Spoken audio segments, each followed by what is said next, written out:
I want to welcome to the Straight Red Card, author of the new book, 10 Shirt, How the United States National Soccer Team Might Have Won the 1982 World Cup. Michael Maddox, how are things going on your end? Excellent, Derek. Great to be here. Great. We were happy to have you, and as soon as I saw the title of that book, I thought, geez, I got to, number one, read it, and number two, I've got to get you on the show. So I'm glad we were able to connect. But I want to start by saying I think the first thing that strikes me in the book is the amazing detail. The historical accuracy is great. I mean, you've got everyone from Pele to Ricky Davis, and even REO Speedwagon makes its way into the book. And, the way you describe the play and the flow of the games and the way the players react, it's obvious to anybody who reads it that you understand the game. And it's obvious you've been watching and following the sport for many years. So can you give us kind of a, rather than me do it, a brief summary of what the book is about and, kind of beyond the description of the title? Sure. Basically, the way the whole thing started, and I mentioned this in the introduction in the book, is that several years ago, and I think by that maybe 5 or 6 years ago, a friend of mine loaned me a book, and I'll give credit where it's due in this case. The book was Offside, Soccer and American Exceptionalism, right, which is sort of a studious look at the history of sports in the United States and why soccer sort of ended up where it is, which at least when the book was written, which was probably 10, 12 years ago, it was, really at best the fourth or fifth sport in the country, and that's sort of being nice to all of us soccer fans. Right.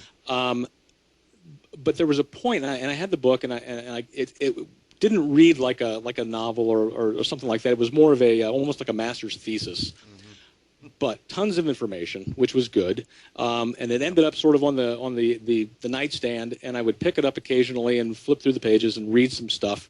And there was a point where it sort of the light bulb came in or above my head that said, "Wait a minute. What if that had been a little different?" Because right. There was a point, and it was maybe in the 1940s, I think, where sports in the United States, there were lots of them, obviously, but there was pro baseball, there was pro football, basketball, pro soccer, which a lot of people nowadays don't really know. Right. None of them were at the level that we see today. We didn't have these super mega stars in any sports in the United States, or really probably anywhere in the world. And all those sports were sort of, and I hate to say equal, because probably baseball at the time was a little bit more well-known, a little bit bigger deal. Right. But what happened, and so anyway, I thought, well, what if that had been different? Yeah. And so I used as a starting point for my book the 1950 World Cup, which, as any soccer fan knows, the United States went to Brazil. We beat mighty England, which was maybe the greatest upset ever in World Cup. And our guys came back, and we're still anonymous. Right. Nobody knew it. The stories about there was one reporter there, and he was a guy from the St. Louis Post-Dispatch who was actually on vacation and went to Brazil to watch the game. And right. He wrote about it. Nobody cared. Nope. So really the story kind of starts with, well, what if people cared? Right. Right. Those guys come back. And instead of one newspaper printing the story, and I actually have a copy of that I got from the St. Louis Post-Dispatch archives, and it's buried in the back, and it's sort of in between a shoe ad and a washing machine commercial, and it wasn't noticed by anybody. Not much different from today sometimes, huh? Yeah, exactly. Yeah, I joke about the soccer news in my local newspaper is when a stadium collapses in Turkey. That's soccer news. Yeah. It's a little better now, right, but so in my story, the sort of the turning point where we sort of move away from real history to my pretend history was the 1950 World Cup. Our guys come back, and newspapers around the country, because then as well as now, things are media-driven, right. And other newspapers picked up the story and ran it around the country, and these guys came back as, I think I said conquering heroes. Maybe I was exaggerating a little bit, but then it's my made-up history, so I'll say what I want. Exactly. And that caused, at the time, sort of a a soccer boom, almost like we saw here with NASL in the 70s and in the early 80s, where it didn't start with a whole new pro league. It started with a bunch of kids starting to play. Right, right. And at that time, it started with more attendance at the pro leagues, which already existed. They just weren't a big deal. Pretty much like the NFL and the NFL and the AFL or whatever they were at the time, and the NBA. They weren't really a big deal then either. Right. But it caused this groundswell of support for fans to come out and watch the games, which obviously, that whole domino effect where the more fans come out, now there's more money in the coffers, so you can buy better players, you can put a better product on the field, and then you can draw even more fans. Yeah. And so that caused the changeover from sports as we know now to soccer sort of leapfrogging in front of the other sports. And I think I mentioned mid-50s or somewhat year or whatever, sure, that the soccer becomes the national pastime. Right. And, of course, that's not exactly what happened in real life. And you kind of have to ask yourself, and we'll get into, suspending disbelief, if you will, because that's kind of the toughest part, because you really want this to happen. But it didn't happen in real life. And what is it, in your opinion at least, and I'm going to let you continue the summary, but why didn't that happen in real life? I mean, what kept that from happening? I think a big part of it was the fact that it was just timing. In the 60s and 70s, we started seeing television start playing a role in our sports, the sports viewing, obviously. And at that time, when that happened, baseball was established nationally as basically one league. Football had, I guess, two, but they were competing leagues, and it was sort of a big deal. And the NBA was just one national league. Well, in the soccer world at the time, there were several regional leagues around the country. And anybody who knows soccer history knows that what would happen is this league would grow and develop into a little bit bigger than a regional league and try to put the neighbor out of business. Right. And you end up with, instead of one big national soccer league, you end up with a bunch of little leagues or maybe medium-sized leagues that end up putting some of the smaller leagues out of business. And there wasn't a big national soccer league at the time, and there's only so much time on television. It's not, obviously it wasn't right. It wasn't like today where we've got 300 channels and we could have a all soccer all day channel. Right. Well, we do a couple of them, but then you had only a limited amount of time that the sports programming was going to take over, and by the time soccer really got their act together with NASL, it was that there wasn't any space left. Right. The guys that wrote Offside they call it the American sports space, and it was full, and there wasn't really anywhere to go. And not that there was a viable league necessarily at the time, but I think I kind of put it down to just luck or bad timing or whatever you want to call it, but. After that, it became very difficult for soccer to kind of break into it's still the case, to break into the real sports programming time. Yeah, absolutely. And that is tough. And then, kind of early in your book, there's the dissolution, the breaking up, if you will, of what was the North American Soccer League, because right. we obviously get to that point in the book, and that's where you include a lot of the history.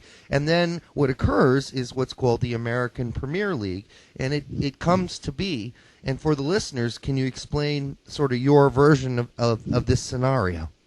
Sure. Basically, and this was one of the hardest parts of writing the silly thing, because I started with the end in mind, and I said, okay, for various reasons, the 1982 World Cup was the one that I picked. That's going to be the one where we have a good showing. Right. And then it kind of worked my way backwards. So I had to create that tournament from a certain point and work backwards, because obviously we weren't really in it. Sort of a deconstruction process almost, actually, right? Yeah, exactly. And so that thank goodness for Google and the internet, because I could do research on things that just 10 years ago I might not have been able to do. Right. But so I had to go back, and then I had to end up creating a league and creating a history that didn't exist. So what I sort of did was kind of meld what was the NASL at the time, through the like the mid to late 60s and then the early 70s. And then at some point I wanted to create sort of our version of the EPL. And of course before they did. So right. you know, that's what I found. And that's yeah, I found that to be awesome. We did it before they did, right? So the story goes that it was the Ahmet Erdogan who was the real owner of the Cosmos, and one of the driving forces behind the NASL and the Cosmo phenomenon that happened in the 70s. Yes. In my book, he is the one that kind of has the idea that let's create this Premier League and take the 20 top teams in the country and or top clubs, and we put them all together, and we'll make a league, and we call it the American Premier League. And their plan was, it was a long-term plan. They got TV money on board right away. I hope you enjoyed the Monday Night Soccer I loved it, yeah. show. And what's funny, and Howard Cosell, no less. Yeah. Exactly. Well, who else would be there? Exactly. He's not going to go call football games. You know, this is my history. Yes. So the APL started with a long-term plan that they were going to eventually have promotion and relegation. Yes. But they weren't going to start right away. I guess theoretically it's the only way to make that really happen. So they decided that we're going to start this league in 1971 is actually when it started. And they played 3 seasons, and then the 4th season they were going to become full promotion relegation, and that's when Texaco came on board as the main sponsor, right. And they changed the name to the Texaco Premier League, which reference a lot the TPL, right? Because by the time these guys in the book, where we're following them through qualification and then playing in the '82 World Cup, you know, the TPL is sort of old news for those guys. It had been around for for like 8 seasons, right? At that point, yeah. And you do. I mean, the great thing about the book as well is you know, we make this slow transition into the '82 World Cup. You take us through the development of a number of players as they become superstars, playing all over the world at some of the biggest clubs in the world, and many of them have this sort of natural, you know, development story, almost sort of the Clint Dempsey story, you know, playing in the backyards and the local fields. And I mean, did you kind of see a correlation between maybe somebody like Clint Dempsey and some of your characters, and do you see a time when the youth system here is more natural, if you will? Well, and that may be just because of part of the timing. You know, and I'll spill this, I guess. One of the main players, Maxwell, he and I happen to be the exact same age.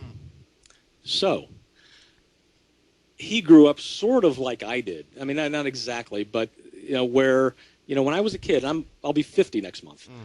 When I was a kid, and you've heard this from us old people, I'm sure, that, you know, when I was a kid, we used to go out and play pickup games. And whether it was baseball or football or basketball or soccer or whatever it was, you know, we'd grab our buddies, you know, and go out and play. We didn't need our mom there in the minivan, you know, on her cell phone, just in case somebody got hurt. Yep. We didn't need any adult supervision, and we really didn't want it. Yep. And we'd go out and play for hours. And there were times when I can remember leaving the house at, you know, when I was 14, 15 years old, leaving the house at 9 or 10 o'clock in the morning in the summertime, and not coming home till dinner. And the whole time is spent. Me too. Yeah. Just pick up whatever. And you know, so I think it's a very important part of development of a player in any sport. Soccer and basketball are the two that probably most important for. You know, if you want to be a football player, you can eat a lot and go to the weight room, and you can be a good football player. Sure. But basketball, obviously, you have to be a tall guy. Right. Otherwise, you know, you can scratch yourself off that list. Yep. You know, baseball's one where, actually, in the old days, developing skills would get you somewhere. Nowadays, it's kind of like football. You have to be a big guy who hits home runs in order to make it. But the soccer guys. Compared, I think, mostly to pick up basketball.